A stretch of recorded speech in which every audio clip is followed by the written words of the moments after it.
मानव रोग।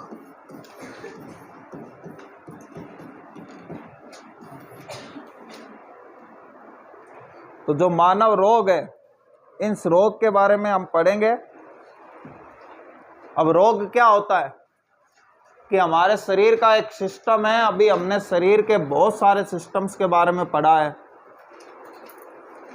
कि पाचन कैसे होता है, श्वसन कैसे होता है, हृदय कैसे काम करता है, सारी चीज़ें जो है अभी हमने पढ़ी पीछे।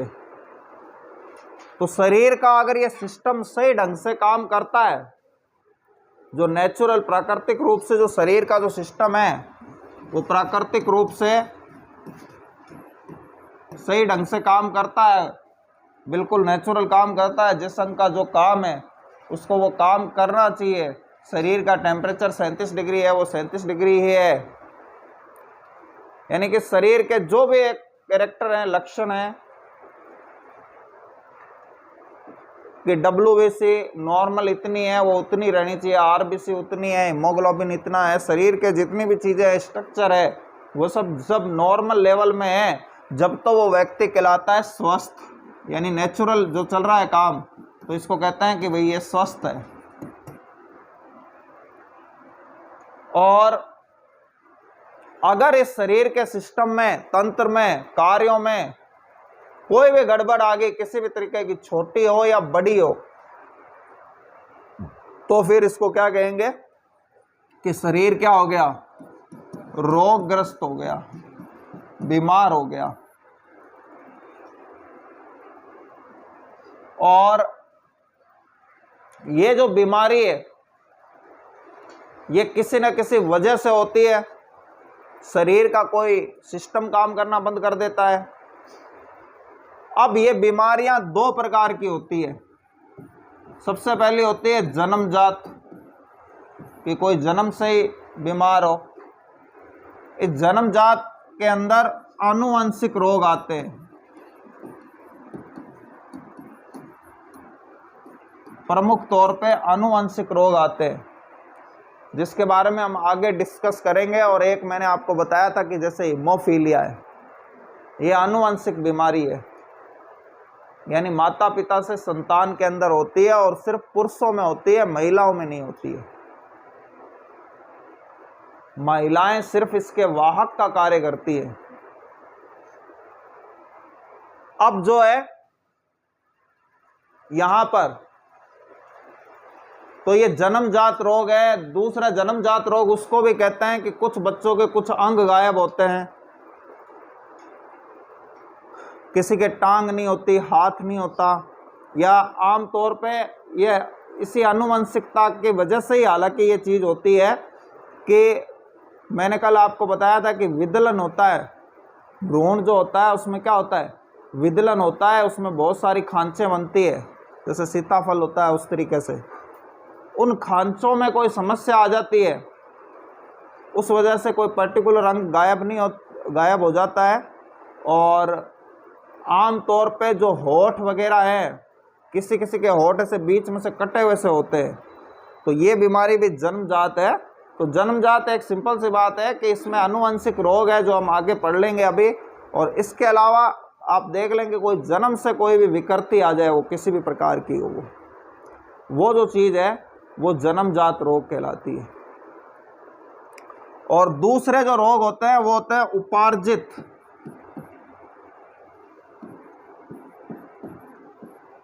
उपार्जित जो है,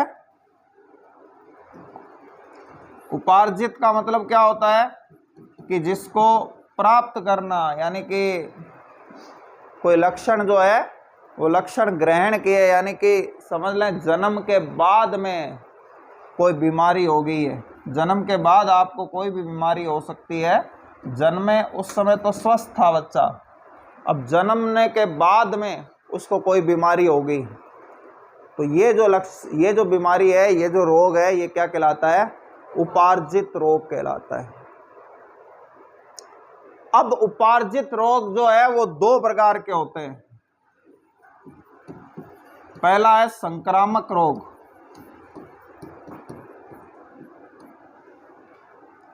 दूसरा है असंक्रामक रोग।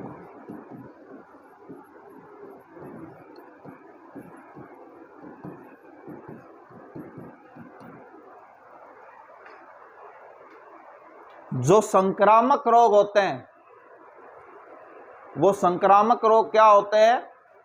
जनरली साइंस में इसके लिए कहा जाता है कि जो एक व्यक्ति से दूसरे व्यक्ति में फैलते हैं, या जो बहुत ही एक बार में ही जब इसका सीजन आता है, सही बात कहें तो इसका जो रोगजनक होते हैं, वो जब इनका कोई सीजन आता है, खास मौसम आता है, उस मौसम के दौरान इनका जो रोगजनक है उसकी संख्या में बहुत ज़्यादा वृद्धि हो जाती है। अगर इसको जनरली अगर हम बात करें तो रोगजनक में बहुत ज़्यादा वृद्धि हो जाने के कारण बहुत सारे लोगों में ये बीमारी हो जाती है। इसलिए संक्रामक रोग जो है, जिसमें जो एक व्यक्ति से दूसरे व्यक्ति में क्या होते हैं, तेज़ी से फैलते हैं। अब तेज़ी से फैलते हैं, इन रोगों में सबसे जो पहला है, अब ये जो संक्रामक रोग हैं, इन संक्रामक रोगों का जो है सबसे पहले कोई ना कोई रोगजनक होता है।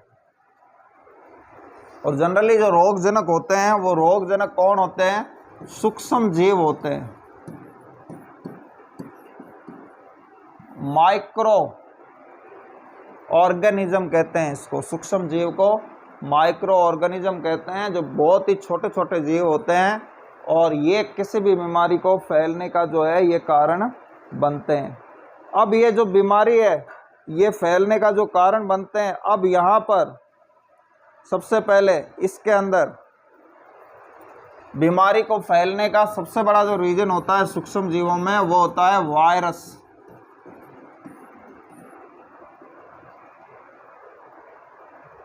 तो वायरस जो होते हैं, तो एक जीव होता है जिसको कहते हैं वायरस, हिंदी के अंदर विषाणु।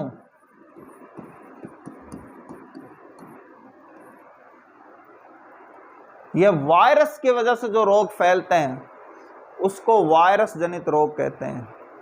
और ध्यान रखना कि वायरस जो होता है उसकी एक और ख़ास बात है कि ये निर्जीव और सजीव, कुछ वैज्ञानिक ऐसा मानते हैं कि जीवों की जो उत्पत्ति हुई है वो निर्जीव चीज़ों से हुई है। ठीक है ना, कि पहले निर्जीव वस्तुएं थी, उन निर्जीव वस्तुओं से क्या हुआ, जीव की क्या हुई, उत्पत्ति हुई। तो कुछ वैज्ञानिक ऐसा मानते हैं। तो ऐसा मानते हैं तो निर्जीव का मतलब क्या होता है? जिसमें जान नहीं होती। और सजीव का मतलब एक खास कैरेक्टर होता है सजीव के अंदर कि वो श्वसन करता है, सृजन करता है वगैरह। तो वायरस क्या है कि दोनों ही उसमें गुण है, निर्जीव के भी गुण है और सजीव के भी गुण है। तो इसको इस वजह से निर्जीव और सजीव के बीच की कड़ी कहते हैं वायरस को, ध्यान रखना। अब कैसे कि जब वायरस किसी जीवित कोशिका में नहीं है, जब निर्जीव के साथ में है, ये पंखे पर है, टेबल पर है, कुर्सी पर है, पेन पर है, यानी किसी के शरीर से बाहर है, चाहे उसके हाथ पर ही क्यों ना लग जाए, उस केस में ये निर्जीव होता है, यानी कि मरा हुआ है, एक कण है, इसीलिए इसको विषाणु बोलते हैं। लेकिन जैसे ये किसी के शरीर के अंदर चला गया, खून में चला गया, पेट में चला गया, कहीं और चला गया, फेफड़ों में चला गया, हवा के साथ में कहीं पे भी चला गया, जैसे ये जीवित कोशिका में पहुंचता है ये जिंदा हो जाता है। यानी आप कह सकते हैं कि जब तक ये उसमें रहेगा, जब तक तो ये क्या होगा, निर्जीव होगा, और जैसे ही ये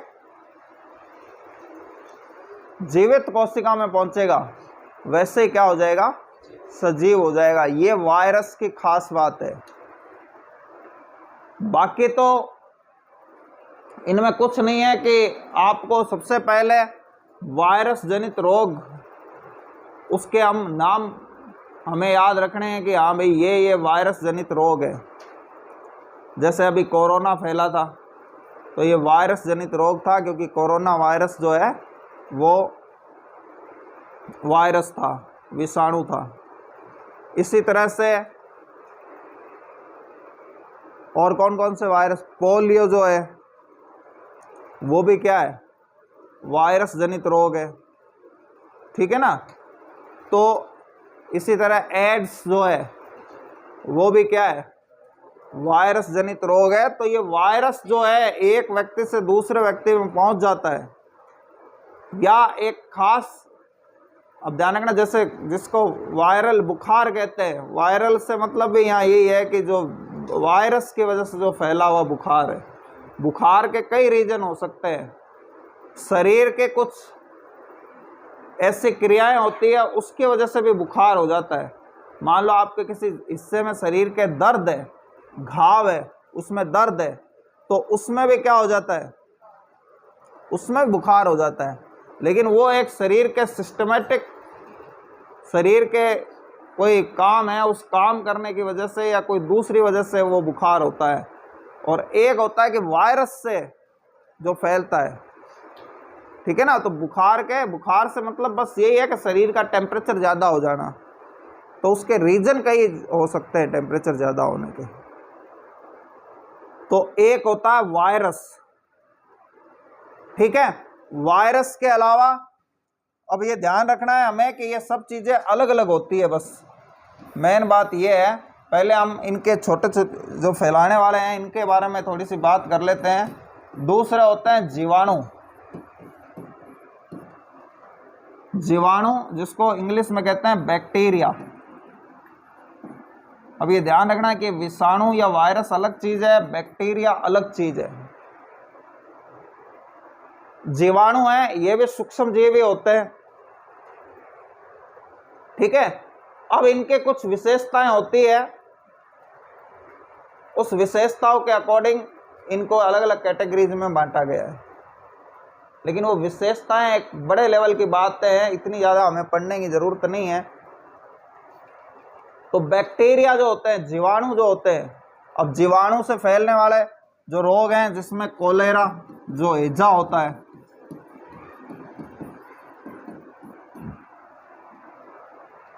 ये हैजा जो होता है ये जीवाणु से फैलता है। अभी हम हालांकि इनको अभी डिटेल से पढ़ेंगे, सबको क्रम by step by step in सब के बारे में बात करेंगे। तो अभी हम रोग में होता क्या है उस पर नहीं जा रहे, लेकिन एक मेनली जो कॉमन डिजीज़ है जिनके हमने नाम सुने हैं वो मैं आपको बता रहा हूँ। तो ये जीवाणु होते हैं। अब ये जीवाणु जो होते हैं इसको भी दो भागों में बांटा गया है। एक होता है ग्राम पॉजिटिव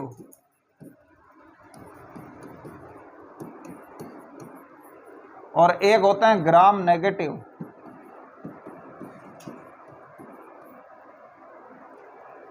तो ग्राम पॉजिटिव क्या होते हैं, एक स्टेन होती है, एक ग्राम नाम की एक स्टेन होती है। स्टेन का मतलब होता है रंग, ठीक है ना। स्टेन मतलब गहरा रंग।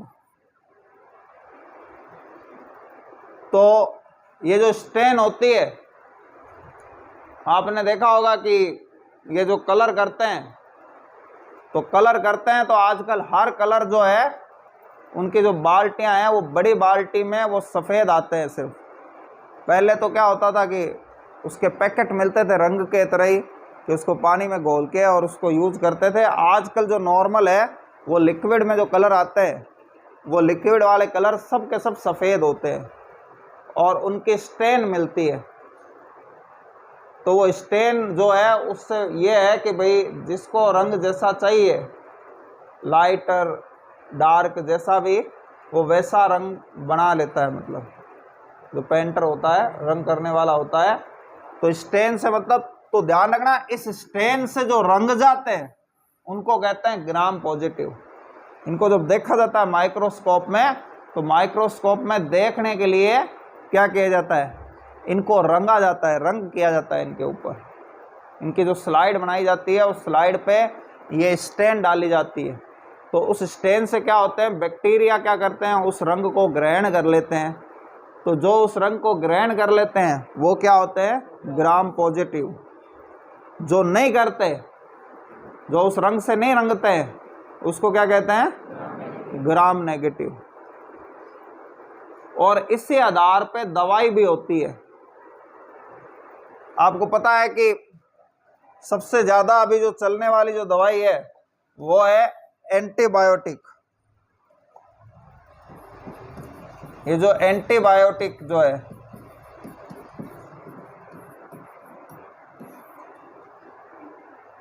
अब ये जो एंटीबायोटिक है इसके भी अलग अलग कैटेगरी है। तो इसमें एंटीबायोटिक एक होती है ब्रॉड स्पेक्ट्रम,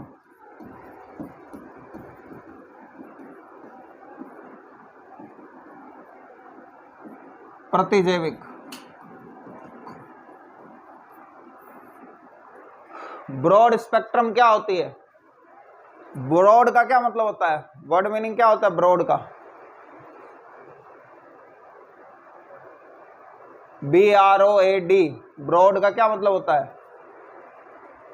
ब्रॉड का मतलब होता है विशाल, बहुत बड़ा, जिसकी रेंज बहुत ज्यादा हो। ये रेंज के लिए इस्तेमाल किया जाता है। तो ब्रॉड स्पेक्ट्रम प्रतिजैविक जो हर एक जीवाणु को मार देगी, हर सूक्ष्म जीव को मार देगी, चाहे वो ग्राम पॉजिटिव हो चाहे ग्राम नेगेटिव हो, उसको कहते हैं ब्रॉड स्पेक्ट्रम प्रतिजैविक। तो आप लोगों ने देखा होगा कुछ एंटीबायोटिक है वो बड़ी कॉमन होती है कि आपके घाव हो रहा है तो भी डॉक्टर उसको लिख रहा है, जुकाम हो रहा है तो भी लिख रहा है, बुखार हो रहा है तो भी लिख रहा है। वो कुछ ऐसी एंटीबायोटिक कॉमन है जो हर एक बीमारी में आमतौर पे लिख दी जाती है। जो ये अमोक्सिलिन है बाजार में जो मिलती है वो ब्रॉड स्पेक्ट्रम है, यानी कि हर तरह के बैक्टीरिया को मार देगी, इसलिए हर बीमारी में उसको दिया जा रहा है। और एक होती है नैरो स्पेक्ट्रम प्रतिजैविक। नैरो स्पेक्ट्रम का क्या मतलब होगा? नैरो का क्या मतलब होता है? छोटा, जिसकी रेंज कम हो। तो ये जो नैरो है, नैरो स्पेक्ट्रम जो प्रतिजैविक है, ये नैरो स्पेक्ट्रम प्रतिजैविक एक खास ग्रुप पे क्रिया करती है। या तो ग्राम पॉजिटिव के लिए होगी या ग्राम, तो ये अलग अलग कैटेगरियाँ होगी कि जैसे अब आंखों की बीमारी होगी तो उसके लिए एक अलग से एंटीबायोटिक है, क्योंकि उसका सूक्ष्म जीव या जीवाणु वगैरह है वो अलग होता है। तो ध्यान रखना, ये जीवाणु जनित बीमारियां हैं जिसका रीजन जीवाणु होता है, जिसमें ये टीबी,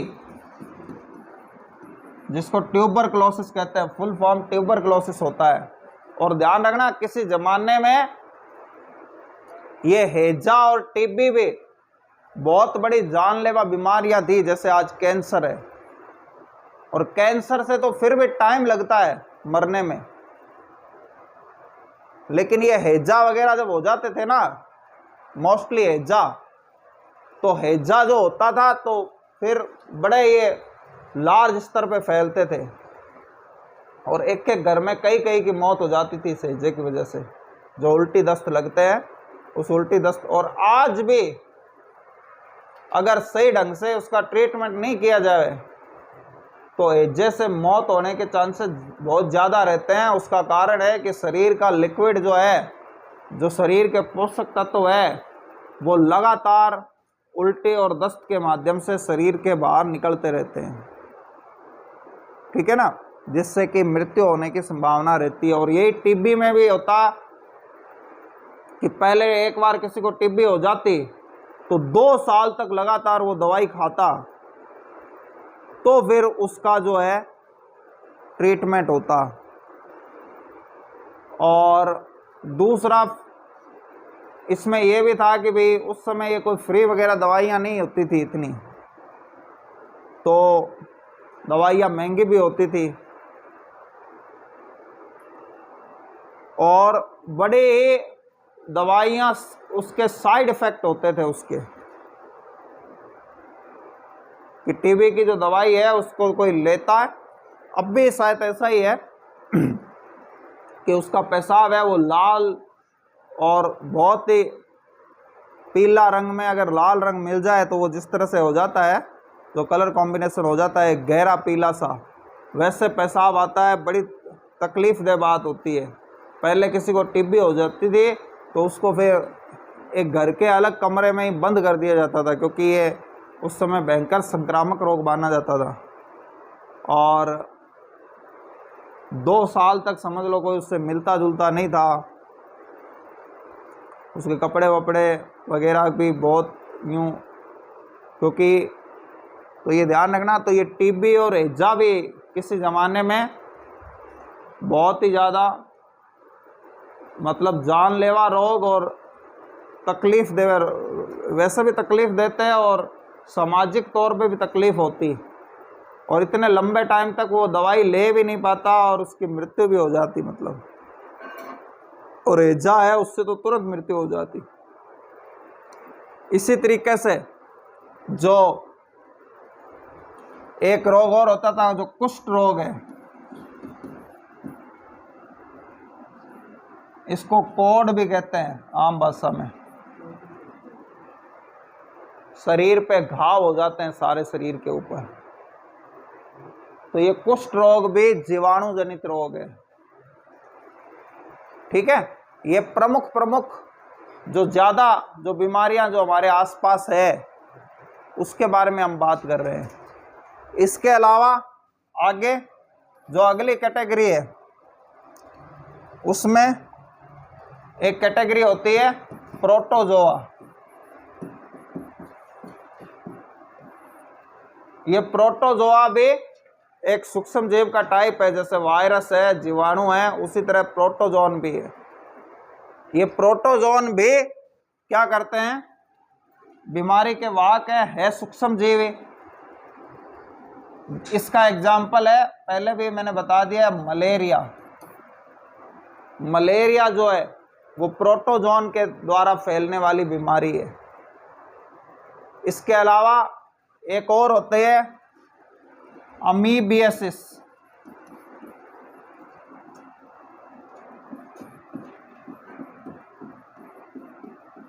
ये अमीबियासिस भी जो है, अमीबा एक जीव होता है जो पहले भी इसका हालांकि जिक्र आ चुका है। इस अमीबा की वजह से होती है, ये पेट संबंधी बीमारी होती है। इसमें भी दस्त लगते हैं। और ये जो एंट अमीबा स्टोलिटिका नाम का एक प्रोटोजोन होता है वो इसका रीजन बनता है। ठीक है, इसी तरीके से और भी कुछ सूक्ष्म जीव होते हैं अलग अलग, जैसे एस्केरिस होता है, वो एस्केरियस नामक बीमारी फैलाता है। ये भी दस्त से रिलेटेड ही होती है, इनका पोषण नहीं होता। मतलब अलग अलग प्रोटोजोन के कारण अलग अलग जो होते हैं, कुछ को प्लेटी हेलमिंथेस कहते हैं, जैसे वो टीनिया सोलियम जो है, जो मैंने बताया था कि सूअर का मांस खाते हैं जो लोग, उनके अंदर वो फैलती है, वो प्लेटी हेलमिंथेस जनित रोग होते हैं। तो ये इस तरीके से कई तरह के सूक्ष्म जीव होते हैं, लेकिन सबसे ज़्यादा जो आपको ये बीमारियां मिलेगी ये इन 3 के द्वारा मिलेगी। इनकी संख्या ज़्यादा है। तो मेन आपको पहले दिमाग में ये बिठाना है कि भाई ये 3 कैटेगरीज होती है जो प्रमुख है, वायरस, दूसरा जीवाणु, तीसरा जो है प्रोटोजोआ। और भी हैं तो वो भी हम पढ़ लेंगे, लेकिन जब उनका आएगा नंबर उस समय हम पढ़ लेंगे कि उनके एक एक दो बीमारी है, लेकिन इनकी काफ़ी सारी बीमारियां हैं जो कॉमन बीमारियां हैं जो होती है, और तो उसमें कन्फ्यूजन भी होता है, गलत भी हो जाता है। तो पहले से हमारे दिमाग में ये 3 चीज़ें होती है। अब एक और चीज़ है, एक है फैलने का माध्यम, कि बीमारी कैसे फैलती है। तो सबसे पहले बीमारी जो फैलने का एक रीजन है, एक तो हवा के द्वारा, वायु द्वारा। ठीक है, तो वायु के द्वारा जो फैलने वाले रोग है, उस वायु द्वारा फैलने वाले रोगों में कोई भी हो सकता है, वायरस, जीवाणु। ऐसा नहीं है खाली वायरस ही हवा से फैलता है, कोई भी चीज़ फैल सकती है, जीवाणु भी फैल सकता है। तो ध्यान रखना, वायु द्वारा फैलने वाले रोग है, इसके अंदर नॉर्मली ये जुखाम ही आप समझ लें जो कॉमन बीमारी है। ठीक है।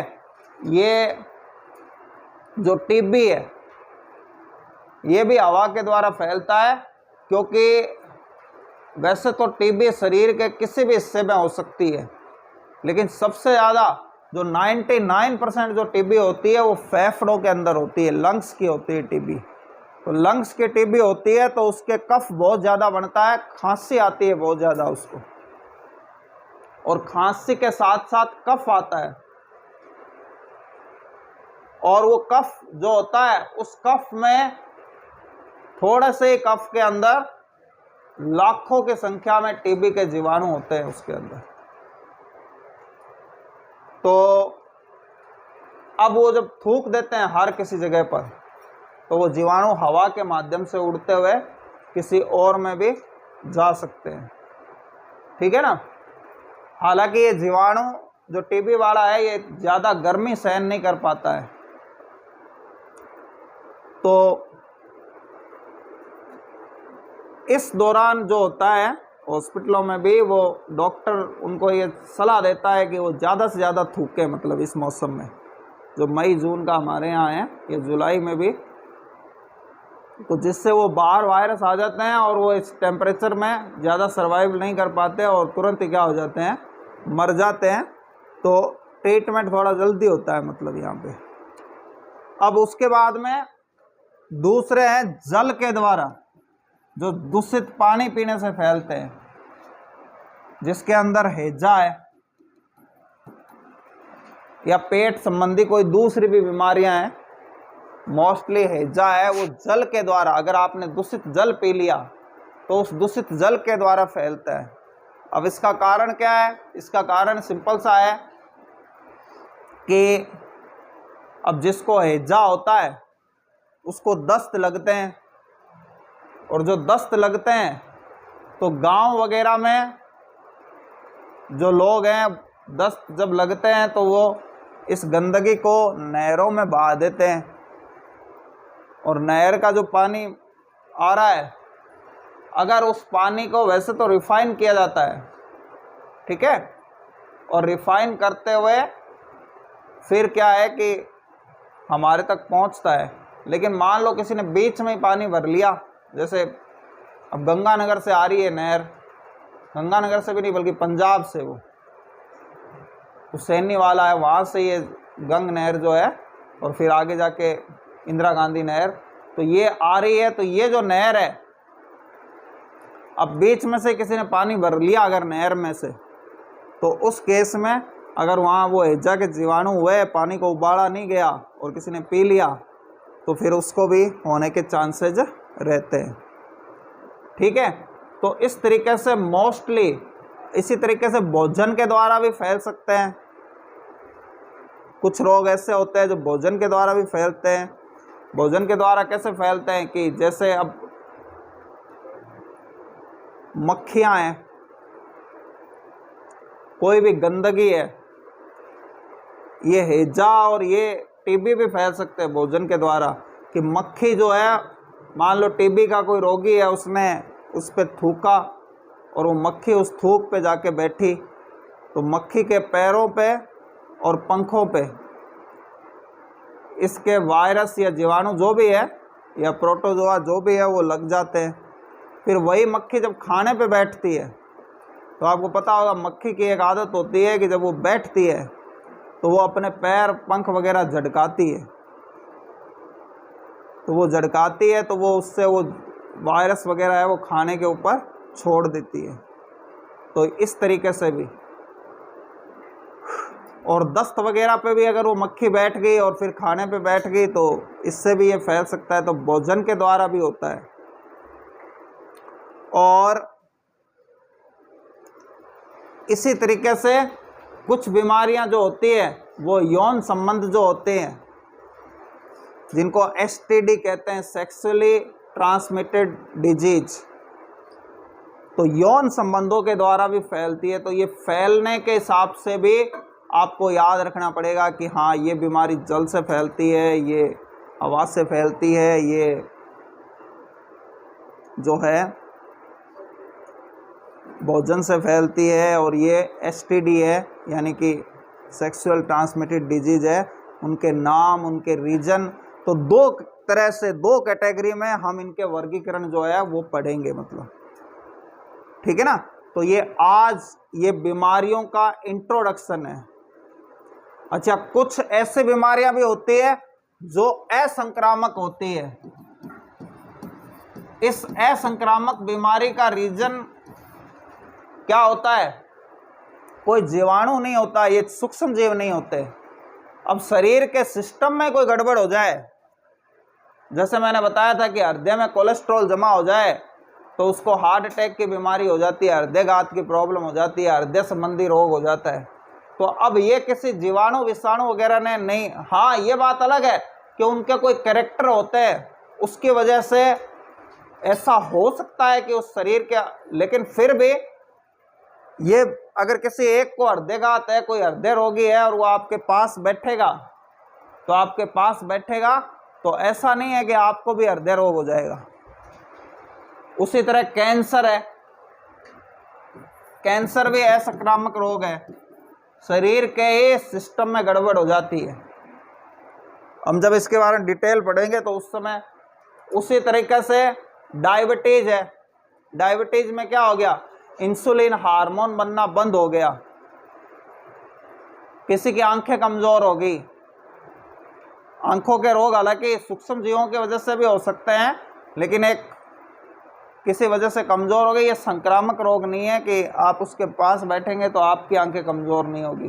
तो ये असंक्रामक रोग भी है जो एक व्यक्ति से दूसरे व्यक्ति में नहीं फैलते। ये भी पूछ लिया जाता है कि संक्रामक रोग कौन से हैं और असंक्रामक रोग कौन से हैं, तो इनका भी अपने को ध्यान में रखना होता है। मोस्टली वायरस, वायरस का नाम, और अगर उस बीमारी का कोई खास करैक्टर है, कोई खास चीज़ है उसके अंदर, तो खास करैक्टर है तो वो खास करैक्टर भी जो है वो हमारे को ध्यान में रखना होता है। और मैक्सिमम तो हम जानते ही हैं, मेन बात यही है कि जो उसका सूक्ष्म जीव है, यानी वायरस या कोई भी है, जीवाणु है, ये उसका नाम हमें ध्यान में रखना है। ठीक है, ठीक है। तो ये कल से जो है